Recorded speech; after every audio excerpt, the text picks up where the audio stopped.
नमस्कार, मैं हूं अभय कुमार। आप देख रहे हैं अपना खास कार्यक्रम बिहार समाचार।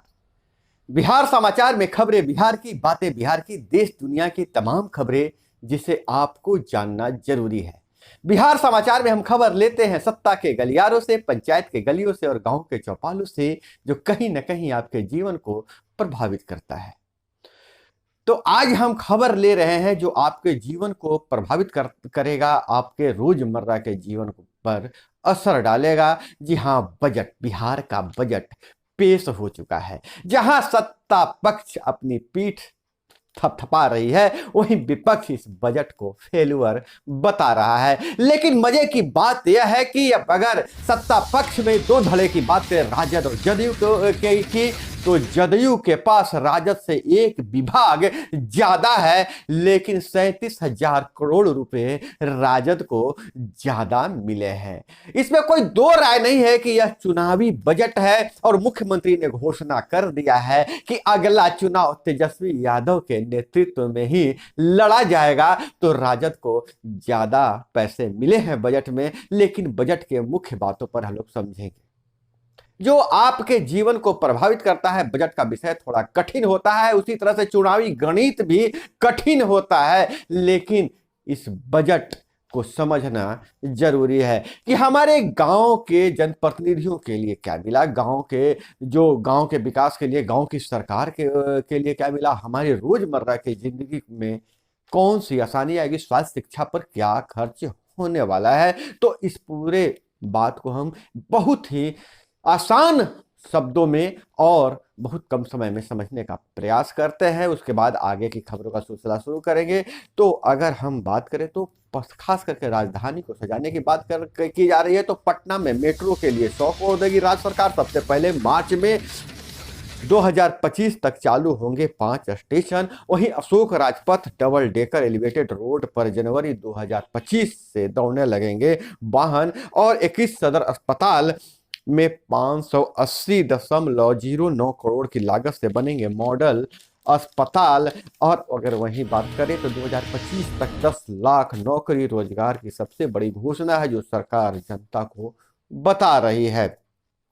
32% युवाओं पर सर्वोच्च फोकस है। और बजट का खास बात यह है कि सशक्त महिला, सक्षम महिला की थीम को अपनाया गया है। अल्पसंख्यक कल्याण, देखिए चुनावी बजट में अल्पसंख्यक कल्याण, स्वास्थ्य प्रक्षेत्र और हमारी सुरक्षा पर सरकार काफी पैसे खर्च करने वाली है। वहीं मुख्यमंत्री उद्यमी योजना की बात करें तो पिछले बार 8,000 को लाभ मिला था, इस बार बजट में 800 करोड़ का प्रावधान किया गया है। और कई ऐसी योजनाएं हैं जिसमें केंद्र सरकार की बिहार सरकार ने अनुसरण किया है। और वहीं अगर हम बात करें बजट की गाइड की बात करें तो हमारे गांव की सरकार के लिए, तो गांव हमारा खेत के थीम पर गांव की सरकार के लिए किया जा रहा है। इस बजट में प्रावधान किया गया है और बजट में हर खेत को पानी और स्वच्छ गांव, समृद्ध गांव जैसी योजनाओं को प्राथमिकता दी गई है। जब स्वच्छ गांव और समृद्ध गांव की बात की जा रही है, स्वच्छता और समृद्धि की बात की जा रही है, तो उसमें हमारे त्रिस्तरीय पंचायती राज व्यवस्था से चुन कर आए जन पंचायत प्रतिनिधि भी शामिल होते हैं। क्योंकि विकास, गांव का विकास जो है, विकास का जिम्मा इन जनप्रतिनिधियों के पास रहेगा, तो बजट में उसका भी प्रावधान किया गया है। इसमें क्या प्रावधान हो सकता है, तो जैसे मुख्यमंत्री ने कहा था 7 निश्चय योजना पार्ट 2 को क्रियान्वित करने के लिए, उसमें बजट बढ़ाने के लिए। और दूसरी बात, स्वच्छ गांव की बात है तो स्वच्छता अभियान में भी पैसे दिए जाएंगे। लेकिन पैसे तो कैसे आते हैं आपको पता ही है कि पैसे पहले विभाग को आते हैं, विभाग फिर तय करता है कि कितना पैसा मुखिया जी को देना है, कितना पैसा वार्ड सदस्यों को देना है और कितना पैसे पर सरपंच साहब निगरानी करेंगे। फिलहाल इस बजट की बात करें तो जन जीवन हरियाली पर भी, जो मनरेगा के तहत पंचायतें काम करती हैं, जिन घरों में रेन वाटर हार्वेस्टिंग की सुविधा होगी उन्हें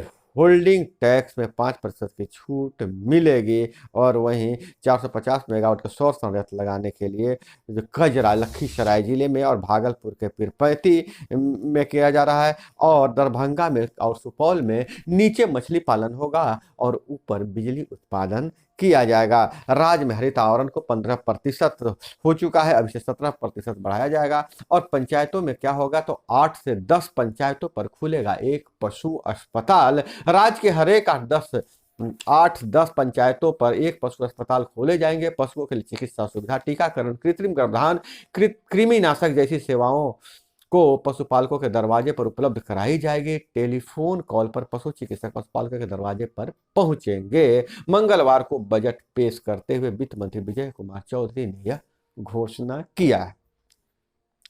गांव की सरकार को सशक्त बनाया जाएगा, लेकिन कैसे बनाया जाएगा इस पर अभी तक चर्चा नहीं हुई है। हमारे जो मंत्री हैं, पंचायती राज मंत्री, वो भी चुप रहते हैं।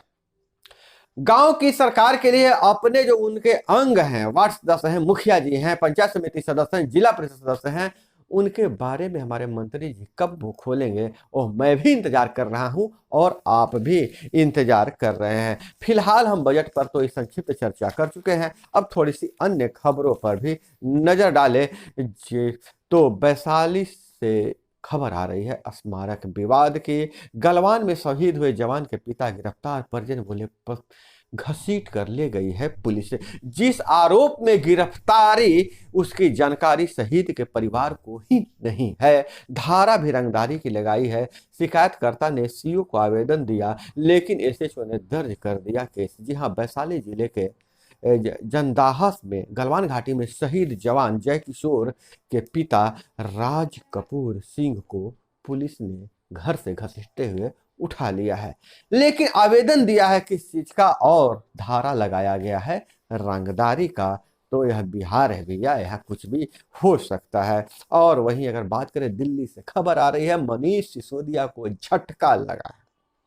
भ्रष्टाचार के आरोप में गिरफ्तार सिसोदिया और सत्येंद्र जैन कोर्ट गए थे। कोर्ट ने कहा चैनल से आइए, हाई कोर्ट जाइए, उसके बाद मेरे पास आइए। तो सिसोदिया और जैन ने इस्तीफा दे दिया है अपने पद से। इसमें मजे की बात यह है कि सत्येंद्र जैन मंत्री हैं, लेकिन किस विभाग के हैं अभी तक भी पता नहीं है। बिना विभाग के मंत्री थे सत्येंद्र जैन, हालांकि जेल में है अभी। और वहीं बिहार शरीफ में हादसा हुआ है, तिलक से लौट रही थी बस, हाईवा ने बस को मारी टक्कर, छत उड़ी, 3 की मौत, 40 जख्मी हो गए हैं। वहीं दरभंगा एयरपोर्ट के लिए शेष जमीन के अधिग्रहण की प्रक्रिया पूरी, टर्मिनल बिल्डिंग एवं अन्य सुविधाओं का निर्माण अब जल्द शुरू हो जाएगा।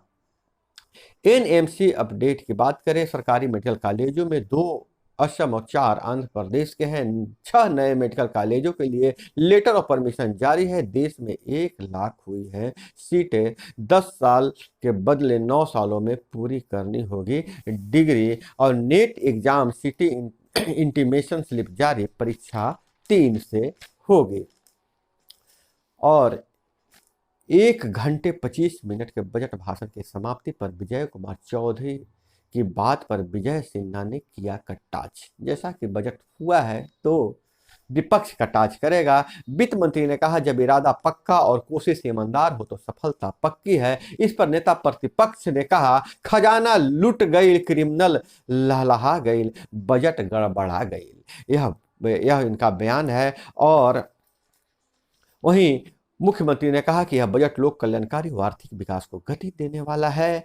तो मुख्यमंत्री बोले आईटी मंत्री के खिलाफ लगे हत्या के आरोपों की जांच होगी, मुख्यमंत्री ने बयान दिया है। और वहीं खेती की बेहतरी एवं भूमि को जल संरक्षण के लिए गया में बनेगा सेंटर ऑफ एक्सेलेंट की बात कही जा रही है। वहीं सुशील कुमार मोदी बोले बिहार बजट केंद्र पर आश्रित बजट, योजना व्यय में कोई वृद्धि नहीं की गई है। और हादसा की खबर आ रही है, बेतिया, नेपाल से बेतिया आई बारातियों से भरी बस पलटी, 1 की मौत, 14 घायल, चालक के नशे में होने के कारण अनियंत्रित होकर पलटी है बस। और सीमा पर तैनात जवान नहीं की तरह हैं किसान, नरेंद्र तोमर का बयान है। और अडानी इंटरप्राइजेज का शेयर 14% चढ़ा, ग्रुप के 3 शेयर में अपर सर्किट की बात कही जा रही है। और वहीं अगर बात करें, सीएम ने राजेंद्र प्रसाद को श्रद्धांजलि दिया है और कहा है कि मुख्य राजकीय समारोह के बीच स्थित समाधि के निकट आयोजन किया गया है, आयोजित हुआ है यह श्रद्धांजलि सभा। और उपेंद्र कुशवाहा का बहुत बड़ा बयान है, बिहार में बापू कर्पूरी की विरासत खतरे में है, उसे बचाने के लिए हम यात्रा पर निकले हुए हैं। उपेंद्र कुशवाहा के सभा में जितनी भीड़ जुट रही है उससे नीतीश कुमार के पेशानी पर बल तो आ ही गया है कि आखिर उपेंद्र कुशवाहा खेल बिगाड़ सकते हैं, क्योंकि कोयरी सेंटीमेंट को उपेंद्र कुशवाहा पूरी तरह भुनाने में अब तक सफल नजर आ रहे हैं। और वहीं युद्ध के बावजूद मजबूत से खड़ी है दुनिया, लेकिन भारत की जो शांति की पेशकश है वह पश्चिम के देशों में आपसी टकराव के कारण सफल नहीं हो पा रहा है। और तुर्की में भूकंप से हुआ है 34 अरब डॉलर का नुकसान, एक स्टडी में यह पता चला है। और वहीं पाकिस्तान आतंक पाल रहा, सियासी अनिश्चितता से स्थिति बदतर हो सकती है।